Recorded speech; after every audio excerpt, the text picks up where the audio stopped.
Magandang araw po sa inyong lahat. Kumusta na po kayo? Nandito naman po ang pobreng Kapampangan. Yan, meron naman po tayong ibabahagi na sa akin lang itong usapin na ito. So, yung iba, lalo na sa pakikisalamuhan natin sa tao, yung paano malalaman yung kanyang mga ugali sa kanyang pananalita, sa kanyang kilos.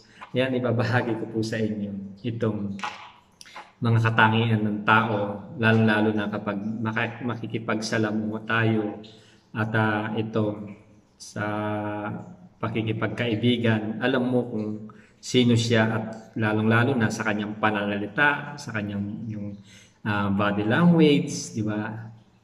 Ito po para meron din po kayong kapulutan yung mga mahilig na makipagkaibigan dyan at para alam nyo kung ano yung tao na pakikiharapan ninyo. Makikita nyo po yan sa kilos niya, sa kanyang panalita at yung language niya sa impression ng kanyang mukha at yung mga language ng kilay, mata, di ba?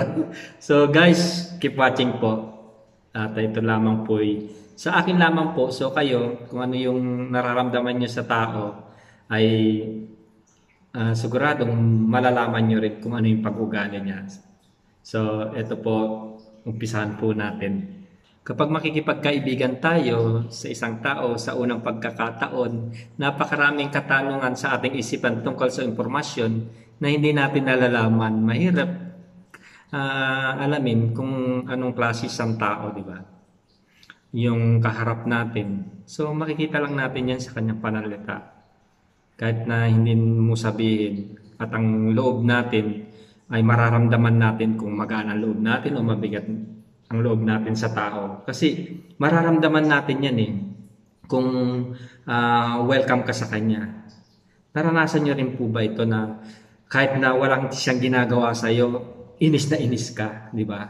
Alam na alam mo yun at mararamdaman mo kasi ginawa tayo ng Diyos na meron tayong pakiramdam, meron tayong panlasa, meron tayong eyesight na lahat panlasa o yan sa puso natin, alam natin yan.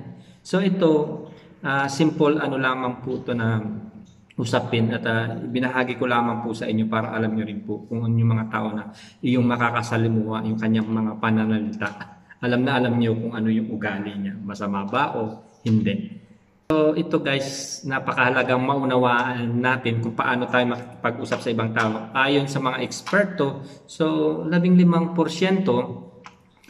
yung pinapadalang impormasyon tuwing makikipag-usap sa iba ay nagmula sa body language. Kagaya nga, body language ka, di ba? Pagpipi tayo, mga language lang. Alam na natin guys. O yung mga hindi namamalayan na paggalaw ng ating katawan.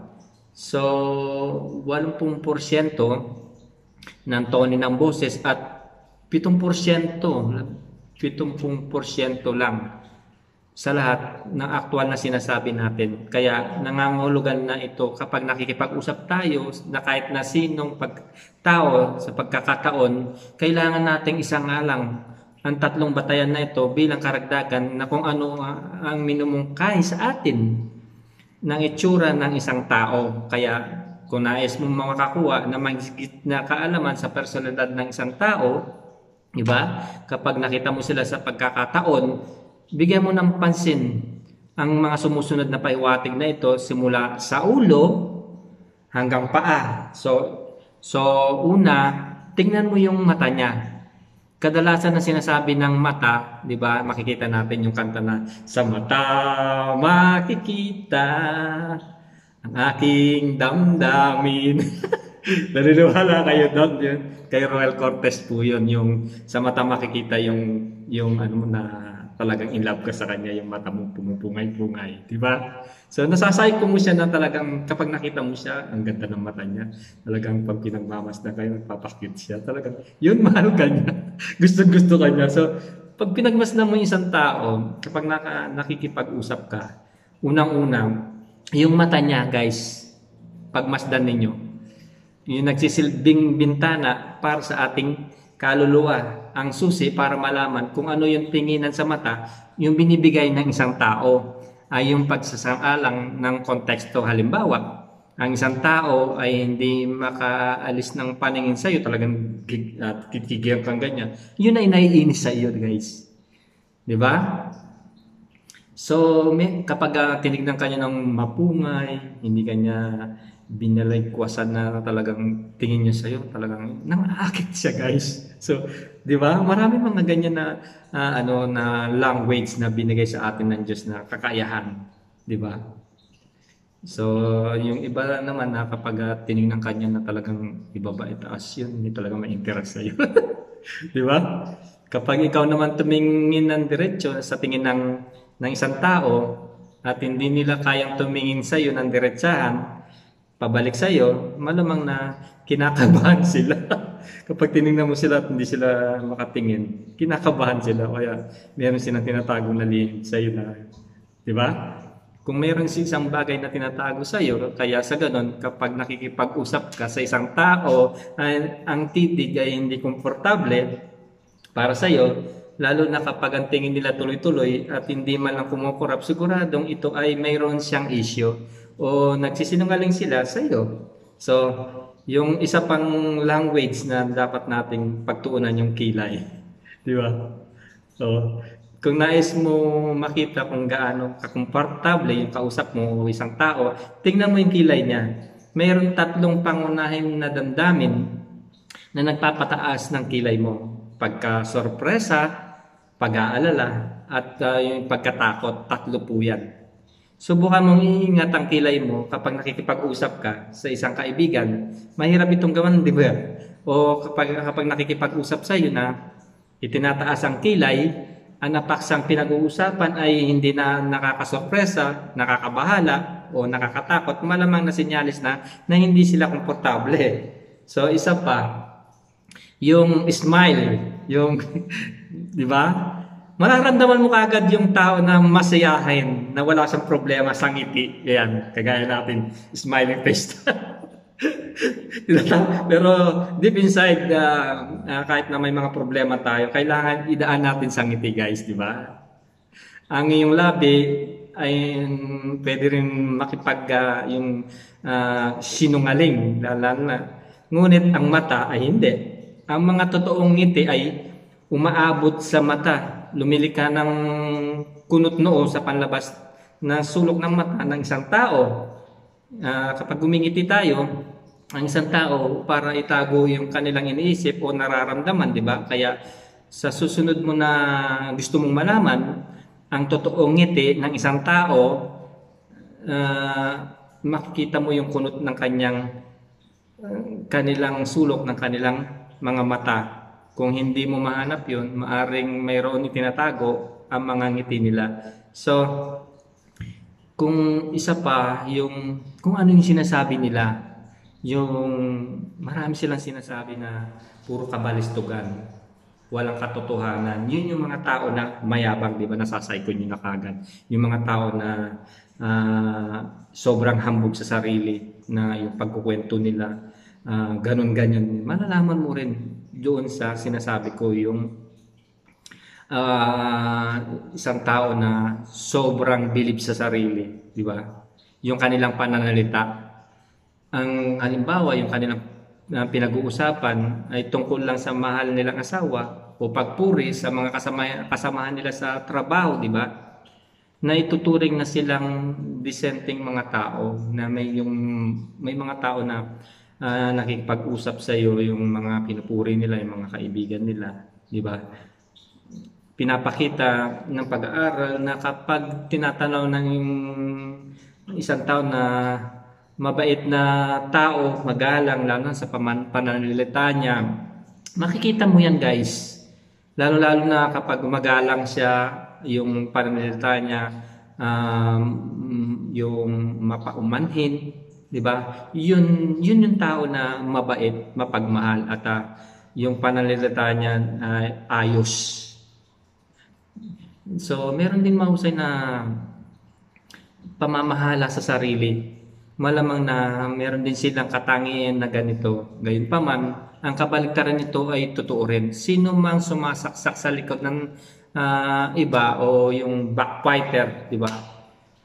bilang pangit, manipulatibo, ay malamang na mayroon silang katangian nito. Posible rin na mayroon din sa kalarasan o sa depression o karamdaman sa kaisipan. So, yung isa pa rin na dito yung pagsulyap, diba? Ang mga taong mainit na tinatanggap, bukas ang puso para makilala ka, ay mag-aharap sila ng inyong katawan at titignan ka sa mata. Sa kabilang banda, kung mayroon kang nakilala na isang tao, agad silang sumusulyap sa mga bagay, ito ay isang sinyalis na ng aksyon ng kanilang katawan na hindi na namamalayan, na ibig sabihin ay naghahanap sila ng paraan para takasan ang isang pag-uusap. So yung isa pa yung madalas na pagtango. Yung pagtango ay karaniwan na sumasang-ayon sa iyo. Pero ang sobrang pagtango naman ay sinyalis ng pagkabalisa tungkol sa pagkakaroon ng aproba sa iba.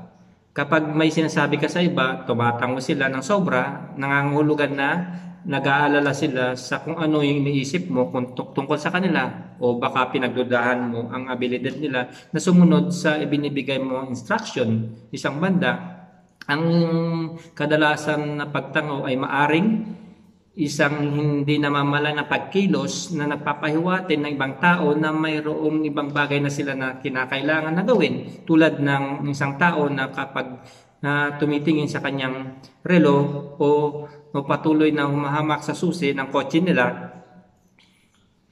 Yung isa pa, yung baba natin, yung panga natin, di ba? Kapag nagsusumikap na gumawa ng tamang desisyon, may posibilidad na kukuskusin nila ang kanilang baba. Kapag tumingin sila sa taas, sa baba, sa gilid, at siguradong sinyalis na itong meron silang malalim na iniisip. Ang pagsisikip ng panga ay sinyalis ng stress, yung pagsikip ng ating panga. Nang sinasabi ng ibang tao na nagpapahiwatig ito ng isang malaking basihan ng hindi pagiging komportable. Ang pag-uusap ay maaari mapunta sa mga bagay na ikinababahala nila, o ang kanilang isip ay nasa ibang bagay at nagpo-focus sila sa mga bagay na nagpapa-stress sa kanila. So isa pa yung postura ng kanyang katawan. Kung siya ay maayos o yung kanyang pananamit, disente, yung kanyang mga kasuotan ay maganda, di ba?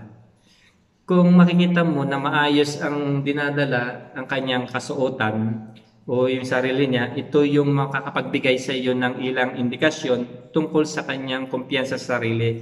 Halimbawa, kung meron ka nakikita na tumatayo ng matuwid o maayos ang postura na palaging tumitingin diretso, ito ay nagbibigay ng indikasyon na mabuti ang pakiramdam nila sa sarili nila at meron silang kumpiyansa. Kung ganun pa man, kapag meron ka nakikita na naglalakad na yumuyuko sa lupa at ang posturo ay nakabako, ay nagbibigay ito ng kabaligtaran impression. Hindi rin naman lahat na nangangahulugan na ang baba nila, mababa ang tingin nila sa kanilang sarili. Ito ang mensahe na ipinahiwatig nito. So, yung isa pa, yung pagkakamay sa iba. Marami kang pwedeng malaman sa pamamagitan ng pakikipagkamay sa isang tao. Kung malambot ang kamay, di ba, mararamdaman mo yan. Yang halimbawa ay kamay natin na yan na puro paltos at puro kalyo. So, alam mo na masipag ang tao na yan. Pero pag kinamay mo yung kamay niya, di ba, malambot, tapos walang paltos at yung mga kuko niya mahaba. So, iisipin mo na walang ginagawa yan, tamad yan. Di ba? Alam natin yung mga nasa-psycho na natin yan eh. Marami mga psycho na sinasabi ko po sa inyo, na yan tinapik ko po sa inyo, na yun nga ipinapahawatig ng ating sarili.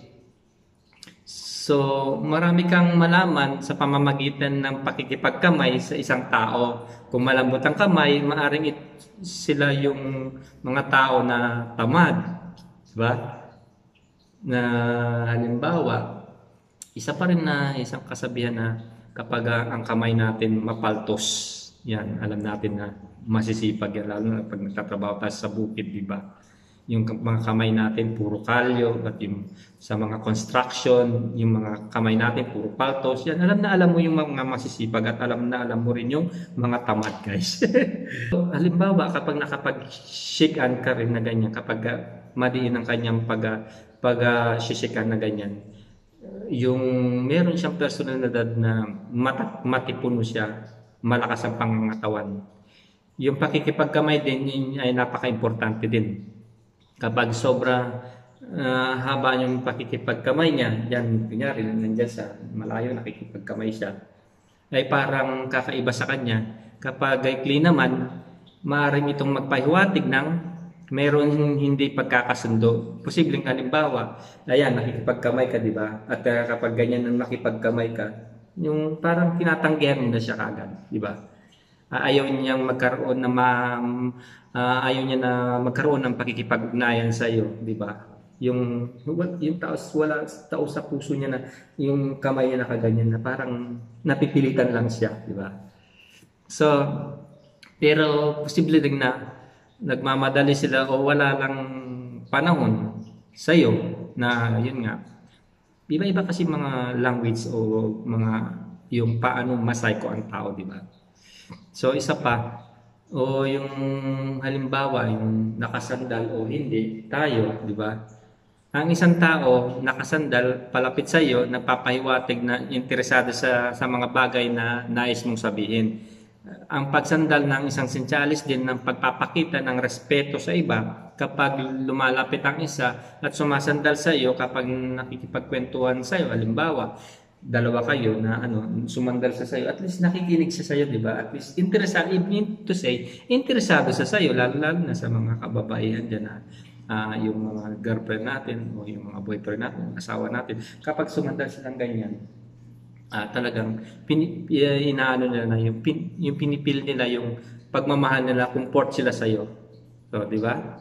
Yung nagpapakita na gusto nilang magtiwala sa iyo. Dahil dito, nararamdaman mo na pinapahalagan ka at pinagkakatiwalaan ka. Sa kabilang banda, kapag lumalayo naman ang isang kausap mo habang may sinasabi sa kanya, pinapakita nito na napapagod na siya sa pakikipag-usap sa iyo, na wala silang interest sa iyo. Yung kausap mo siya, lumalayo siya, di ba? Mean to say na wala siyang interest sa iyo. O baka hindi siya komportable dahil sa kadahilanan na yon. So, halimbawa, isa pa na yung salungat na braso at binti. Naranasan mo na bang makipag-usap na kahit na sino na nagpapasalungat yung mga binti at braso habang nagsasalita ka sa kanila? Kung ikaw ay nasa isang date, no, sinusubukan mo sabihin sa isang tao, isang bagay na o idea, hindi yun magandang sinyales. Ang salungat ng mga binto at mga braso ay nagpapahulugan na ang taong kausap mo ay hindi bukas para yung mga sinasabi mo ay hindi nakikinig siya. 'Di ba? Kahit na nakangiti sila at nakatuon na kaaya-ayang pag-uusap, ang reaksyon ng kanilang katawan ay nagsasabi ng tunay nilang nararamdaman. Sa psychology na batayan, ang salungat na braso at binti ay senyales na ang taong yon ay hindi sumasang-ayon sa kaharap nila. Sa katulad na paraan ng direksyon ng mga paa ng isang tao ay nagbibigay din ng impormasyon na kung ano nasa isip nila. Ang taong gusto ka na tuwid na ihaharap sa iyo ang dalawang binti niya. Gayunpaman, ang paa niya ay salungat o patungo sa direksyon ng pintuan ay maaari nangangahulugan na ito ay nais na niyang umalis at pagod na siya sa pakikipag-usap sa iyo. So, pangkalahatang itsura, yung itsura natin, di ba? Yung paraan ng pananamit niya at kung paano niya pinepresenta ay isang bagay na maaari makapagsabi na kung anong klaseng tao sila. Nasa lugar yung ayos na kanyang pananamit. Kung yung isang tao na gano'n na masyado siyang yung maganda ang pananamit niya, di ba? Makikita mo yan. At saka yung, halimbawa, mapagputi siya at nakikita mo na malinis. Napakabaladoso po nun yung mga tao na gano'n, na ayaw niya yung mga damit na mga matitingkad. Kasi, di ba, ako, ayan, tingnan nyo, pansinin nyo po ninyo. 'di ba? Maputi yung suot ko. So, ano po maiisip ninyo kapag ang tao ay mapagputi? Kasi ako, since na noon pa, ang mga sinusuot ko, Hanes, pati underwear ko, Hanes puti. Pero kasi dito ako sa field, nandyan, ang mga sinusuot ko na underwear, lalo-lalo na kapag lalabas ako, yung, yung Hanford.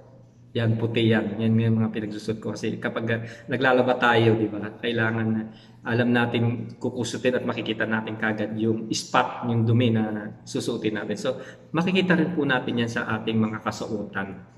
Di ba? So, yan po yung sinasabi ko sa inyo na nasasay ko niyo yung tao. So, marami tayong mauobserbahan sa tao. Kagaya nung halimbawa na rin sa buhok niya, di ba? Yung style ng buhok niya.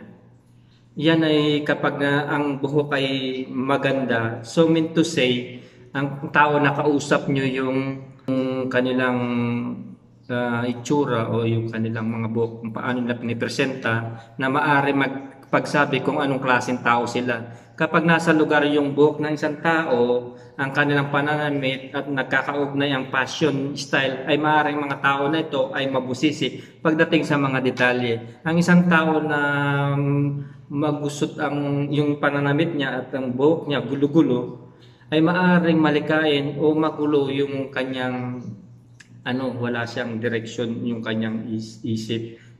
Isipin natin na siguro marami siyang problema.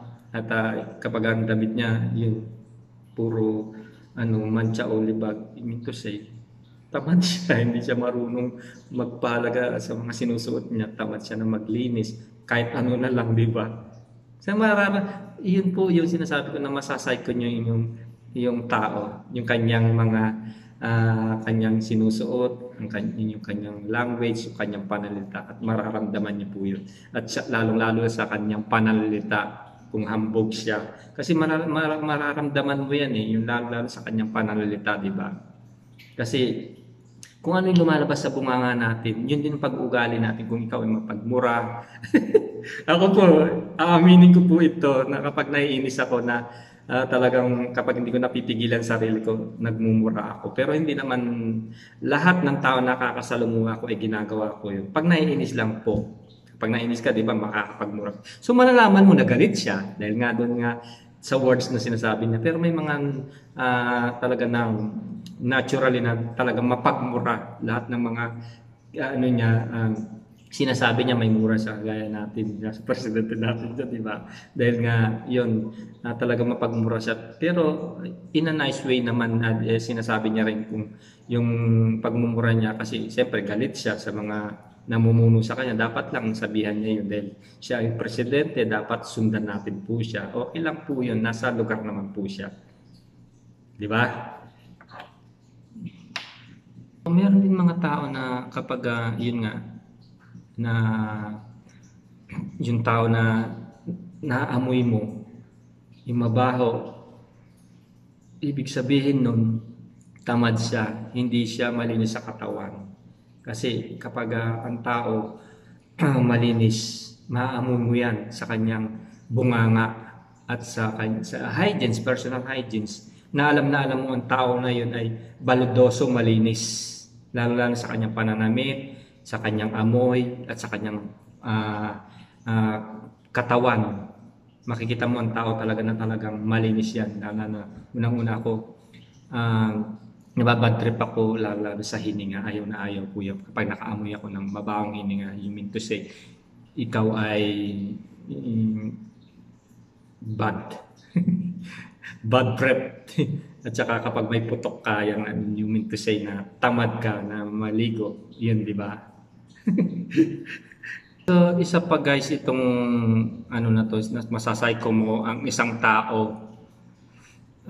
Ito, napaka-importante po sa atin ito. Lalo-lalo sa pakikipagkaibigan. Yung isa pa, yung pagkopya sa kilos at galaw ng katawan ng isang tao.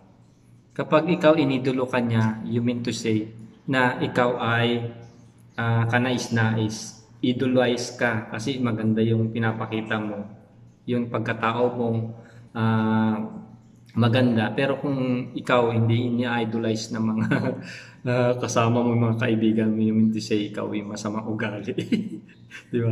Ako naman yung ako sa ugali ko, guys. Ako talaga prangkahan akong tao. Kaya yung ibang tao sa akin, ayaw ako kasi nga pag nagsalita ako diretsuhan. Ayaw ko kasi yung itago pa yung nararamdaman ko. Di ba mas maganda na yun yung diretsahan ka magsalita. Kasi kapag diretsahan ka salita at masakit ka magsalita, you mean to say, hindi mo iniiba yung kausap mo. Kumbaga, sinasabi mo yung totoo. May mga tao na plastic na hindi nila sinasabi yung kanilang nakikita o nararamdaman sa iyo. Basta maaano mo na lang yan sa ibang tao yung kanilang panalita at i-deliver nila sa isang tao. Yun yung masama, di ba? Much better na mas gugustuhin ko pa yung masyadong masalita, mapagmura. At least alam mo na kagad yung ugali niya. Yun yung mga tao na talagang tapat at tunay na kaibigan. Yung tao na paprangkahin ka, sasabihan ka at lahat ng mga kamalian mo alam mo. Yun po naniniwala po ako. Kasi sa mga kaibigan na pinupuri ka, alam mo naman sa sarili mo na yung itsura mo, sasabihin sa'yo napakagwapong pero ang pangit mo, di ba? Sasabihin sa'yo yung ugali mo, napakabait mo pero alam mo naman na salbahe ka. So parang ang halay naman yun, di ba? Much better na yung kapag mayroong kaibigan na ganun, yun yung mga tao na wag muna silang yung pagkakatiwalaan kasi yun yung mga tao ng mga traitor compared to others na yung mga kaibigan natin na paprangkahin ka, sasabihan ka at kahit na masasakit na salita, yun ang katotohanan, di ba? Ako ganun ako kapag ako nagsalita, kapag diniretsa kita, sinabihan kita ng ganun, totoo yun kesa dun sa mga tao na plastic na tinatago yung ugali nila, di ba? Sinasabi ko sa inyo na kapag in-idolize ka niya, at least alam niya kung ano yung makukuha niya sa'yo, yung mararamdaman niya sa'yo, yung maganda. Ang daloy ng pag-uusap ninyo at ang kausap mo ay nalulugod sa iyong mga ginagawa, di ba? O komportable sa iyo. Yung makasama yung isang tao na may tendensya na magaya natin ang mga ginagawa nila. Ang ilan sa atin ay magaling sa pagbasa sa mga senyales na ipinapakita ng ibang tao. Ang iba naman ay hindi marunong at kailangan ng ibang tao na diretso sabihin sa kanila kung paano ang nasa kanilang isip. Ang pagbasa ng isang tao ay hindi madali. Pero kapag kaya mo itong gawin, isa itong kamanghamanghang kakayahan na pwede magkaroon tayo at siyempre iba-iba yung mga tao. Kaya ang pagbibigay ng kahulugan sa kanilang kinikilos at sinasabi ay maaring hindi tama o tumpak. Sa tulong ng mga sinyalis na ito ay magiging mahusay ka sa pagbasa ng sino mang tao na makakaharap natin. So kung ano yung mga iniisip natin. Kapag nakikipagkita ka sa sino man tao na kauna-unang pagkakataon, ano ang mga bagay na karaniwang napapansin mo? So, kapag nakikipag-usap tayo, di ba, ang unang mapapansin natin ang ating mga mata, ayan, ang ating kilay, ang ating mga nguso, di ba, ang ating mga kamay. Yan po yung mga topic natin ngayon at sana ayan napahaba na naman po ang usapin natin kung paano yung malalaman yung mga ugali ng mga tao na makakasalamuhan natin sa pamamagitan ng ating sarili, yung ating mga ginawa ng Diyos para sa atin. Yan, may mga kanya-kanyang mga trabaho sa buhay natin, di ba? Talagang ang Diyos napaka-perfecto niyan. Talagang ginawa niya tayo na perfecto, may mata tayo. 'Di ba? Hindi niyo po ba na yung mga tao na kapag pipi, nakakapag-sign language sila, 'di ba? Nakakaintindi sila. 'Yun yung binigay sa atin ng Diyos. Kapag bulag tayo, yung pakiramdam natin, kahit bulag tayo, yung sense natin, nararamdaman natin, 'di ba? O, 'di ba? Kapag bingid naman tayo din, at hindi tayo makarinig, yung mata natin papaganahin natin at kahit sinyalis lang, kunyari, bingi ka at hindi mo siya marig. Anong ibig sabihin nun? Di ba? Alam nyo kagad na kahit bingi ka na, ibig sabihin, kumain na tayo. Di ba? So kapag sinabi ka naman ng ganun, anong ibig sabihin nun? Di ba? I love you. Di ba? Ayan, masaya lang po ako ngayon. Ayan, at kahit na papaano at nabigyan ko ng kayo ng tip sa mga yung papaano mag-psycho ng tao yung pag-uugali nila. Maraming pong salamat at huwag pong kalilimutan subscribe sa aking YouTube channel, Pobreng Kapampangan, and click the bell button notifications para updated po kayo lahat sa mga video na ina-upload ko. God bless po! Enjoy watching ulit! Pobreng Kapampangan!